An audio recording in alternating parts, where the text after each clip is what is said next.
Fixing anything is a challenge that involves risk. When I fix things, I try to incorporate improvements at the risk of breaking it, ending up with a bigger repair, or the need to replace it. Perhaps this is nature's way of surviving with our natural tendency to try to improve things to make life easier. Our constitutional system, which is not perfect, invites human tinkering with the phrase to make a more perfect union.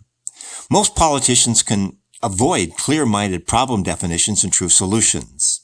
Instead, they rattle on about symptoms. Don't fix the slow leak in the tire, just give it some more air, focusing the voters on the symptom. This way they can keep the true problem alive, on which they campaign by advocating that more tire pumps be placed around their state. Should we give someone a fish or teach them how to fish? Giving away a fish is easy to do, less risky and more popular. It gets them elected, and they will insist there are more fish from where that one came. Trust me. The biggest problem we have in our country is not poverty, healthcare, pollution, racism, security, or climate change. It is politicians who ignore problems and focus only on symptoms by throwing more money at it. It is risky to engage in dialogues to deal with the underlying causes because solutions can be criticized before they're ever attempted. The result is more money spent on studies with the problems never being resolved. This country suffers under a political industrial complex.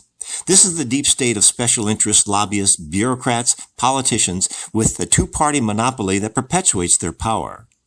It makes saints into sinners and politicians into villains with absolute power corrupting absolutely. In a country of by and for the people, the real problem occurs when survival of the fittest trumps the golden rule and the Ten Commandments. John Adams said, "Our Constitution was made only for a moral religious people." Both are in very short supply inside the political party system of the deep state. The root cause of this political genetic defect is survival of the fittest tendency of the party bosses, with their money and machinery. They primary any potential rival out of the general election. Primary voters are fewer in number and are more partisan. Party bosses align with the candidate that appeals to the extremes of the party. A candidate in a multi-candidate race can win without getting a majority of the votes. It makes it nearly impossible to upset the machinery of the party bosses. This makes general election a race between only extreme views represented. The primary becomes a bloodbath for any candidate that did not get the support from the special interest or either party's bosses. Eliminating party primaries in the elections forces each candidate to carry their own platform to be a determining factor.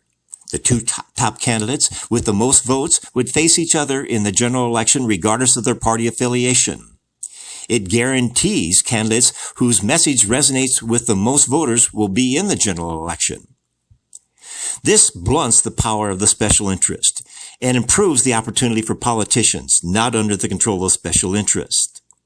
No candidate would represent the voters without a majority of the votes in the general election, eliminating candidates with extreme views and have little support outside their radical party machinery. We would no longer have to hold our nose while voting for the lesser of two evils. This approach is not perfect, and nothing ever is, but it neutralizes the political industrial complex from bullying their way through the general elections.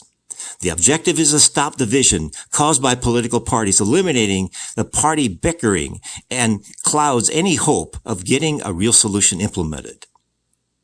This is Keith Kuby wishing you the best in making the world a better place.